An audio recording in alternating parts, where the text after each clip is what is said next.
Le téléphone portable, smartphone et tous les autres appareils électroniques nous sont très utiles au quotidien. Risque de courbature, de fatigue générale, d'insomnie, de faiblesse sexuelle, de surdité ou de cécité, des AVC, les charges électromagnétiques des téléphones portables, smartphones ou tout autre appareil électronique sont très dangereuses pour la santé et peuvent vous conduire à la mort. Utilisez désormais les autocollants anti-radiation GIA pour protéger et préserver votre vie.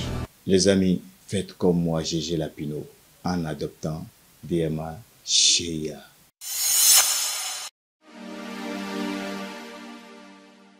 Amis internautes de Guéri TV Monde et lecteurs de Matin Libre, bonjour. Bienvenue dans la revue des titres de votre quotidien en sa parution de ce mercredi 25 septembre 2024. Après leur interpellation, réaction des avocats de Boko et Omeki, le cercle restreint de Talon s'érode, la réaction des autorités judiciaires attendue. Olivier Boko et Oswald Omeki ne sont plus libres de leur mouvement. Respectivement homme d'affaires très proche de Patrice Talon et ancien ministre des Sports, les deux personnalités ont été mises aux arrêts dans la nuit du lundi 23 septembre 2024 pour des raisons non encore officielles. Pendant ce temps, acquisition des domaines publics par des personnalités, des députés interpellent le gouvernement, nous informe Le Quotidien. Autre volet de l'actualité dans la suite de cette revue des titres, droits des femmes et égalité des genres, un combat toujours d'actualité au Bénin. Malgré des décennies de progrès en matière de droits des femmes, la parité reste un objectif encore lointain. Des inégalités persistent dans de nombreux domaines. Département de la Liborie et de la Takora, la Croix-Rouge béninoise et le CICR renforcent la résilience des populations vulnérables. Du 10 au 17 août 2024, la Croix-Rouge béninoise et le Comité international de la Croix-Rouge